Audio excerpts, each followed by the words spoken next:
in Beethoven's case, is particularly interesting and important. I mean, he was deaf, but he didn't hear his music with his physical ears, only with his inner ear.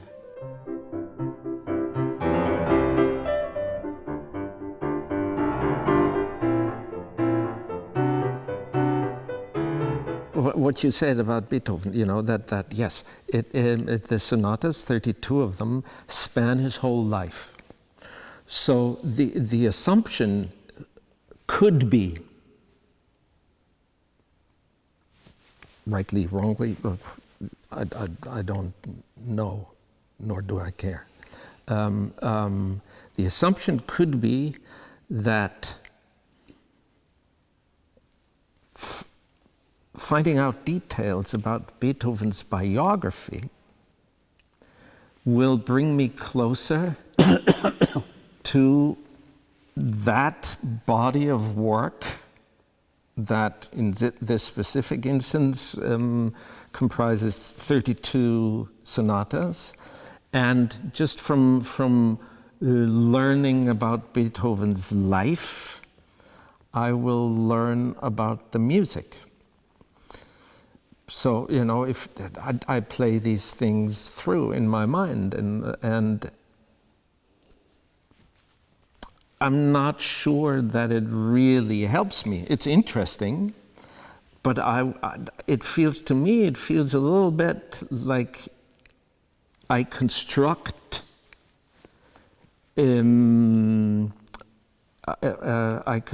connections between the life and the music that are more or less presumptuous, because... Not only presumptuous, dangerous. Dangerous, because if he was going through a very difficult time in his life, do you, knowing that fact, do you then interpret the piece that you're playing as a result of that? What gives you the certainty? Maybe it's, if he was having great human difficulties, it's mainly, maybe only in the music that he found the peace. Right, exactly. You cannot really, it's of course very interesting to know the life of such a great personality like Beethoven, actually one of the most interesting human creations in many ways. But look, he wrote the Second Symphony, which is one of his, happiest pieces, at a time when he wrote the Heiligenstadt Testament, when he was thinking about committing suicide. You cannot interpret the Second Symphony as the work of somebody who was contemplating suicide and give it false dramatism. Oh, well, you said counterpoint, punctum contra punctum. This is very, very important. I mean, I've, since my childhood, an avid biography reader. I love reading biographies. But I never tried to understand a certain piece of the period when he wrote this sonata or that sonata. I think the biography is very interesting and can teach you a lot of things about how you see Beethoven, how you imagine him. But you cannot really use that for the way you look at a certain piece. Yeah. No, I would certainly agree with that. Also, it's always I make the choice for one way to look at it, and that I think restricts a lot of other options. So when the whole political aspect. So, you know, we know that Beethoven was at first an ardent admirer and then an equally vehement opponent of Napoleon Bonaparte.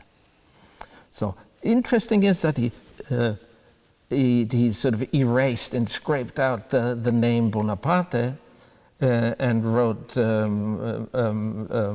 his Mäzen underneath. I forgot who it was. Yeah, so did I. But just as for what it was, not necessarily in connection to the music. It's interesting that he scraped it out. Of course, yeah. And you know, no, we don't want him anymore. But to now deduce from that the whole symphony is all about. Well, look, in Beethoven's case, it's particularly interesting and important. I mean, he was deaf, but he didn't hear his music with his physical ears, only with his inner ear. And this is what so many people forget. When you play a Beethoven sonata or anything else actually, you have a clash between the inner ear, which anticipates the physical ear. When I conduct, it's easier maybe to explain. When I conduct, before I give the upbeat so that the orchestra starts playing, I hear with my inner ear the first sound. That means I then give the downbeat, and then my physical ear hears that first sound, but it's not together, because the other one I heard for. And therefore, you have to learn as a musician to operate with the two ears simultaneously. Do you compare? Sometimes. Is that constructive? I think so. Yeah? I think so. Is your inner ear always the ideal? Because no. My inner ear gives me an indication of how I would like to hear this or that note or this or that passage. But I'm, of course, I have to be open to take in what my physical ear, therefore the reality. The inner ear is the imaginary. And this is why I am not at all surprised that he was able to compose all this great music without actually hearing it. I'm not surprised either, and I know nothing about it. Because of this, because of he composed with his inner ear. Yeah, and you know. And in fact, look, for instance, if you look at the piano writing, we talked about it the other day, but if you look at the piano writing, as Beethoven got to his later style, he made more and more use of the extremes of the piano. Very often, there's nothing in the middle where the piano actually sounds at its best. You have a lot of bass and you have a lot of treble, and the tension is unique. Maybe if he had been able to hear physically, he would not have written it like this. But you get into this inner world and you understand things because of the fact that he didn't hear also. It's not that I suggest that all composers should be deaf, of course, but it is a very interesting element. It is a very interesting element.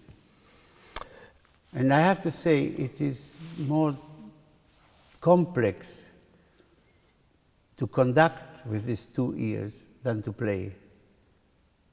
Because in the end, especially playing from memory, you have to really let go. And when there is a moment of memory insecurity, and you try to get it, and you can't, you have to completely close the brain and let the fingers find it. Yeah.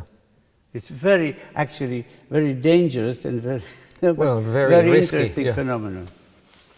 Do you get scared when that happens? Not really. Not anymore. Not really. No. My mother was a designer and artist, and she drew every day of her life. And she said it took her about 20 years to draw exactly what she imagined. And it always came out, until then, it always came out differently. Better, worse, that's a different discussion. But it took her, and I asked her, did your hand really draw what you imagined, or did you adapt your adaptation To your hand. to what your hand would or what you expect And your what did hand she would answer? deliver? She said, no, it was from what, and I'm not sure. I think one feeds into the other, and it becomes a loop like that. Well, in the end, in the music, you cannot divide those things. It's all part of this orderly chaos. In time, and that there is a big difference, because drawing you can then step back Yes, and scratch yeah, out, yeah. but music. But to play a Beethoven sonata, even after so many years, the most wonderful feeling that I have, and for which I am grateful daily, is to be able to sit down and play this creation of Beethoven from the first to the last note. And you can, I think everybody, you can only do that in a performance situation. Because at home, when you play, you can stop, and you start. But this feeling of starting from nothing, like before the baby is born, and ending with the very end, is one of the greatest gifts that life has given me. Arthur Rubinstein used to tell a wonderful story, that he always had to practice alone.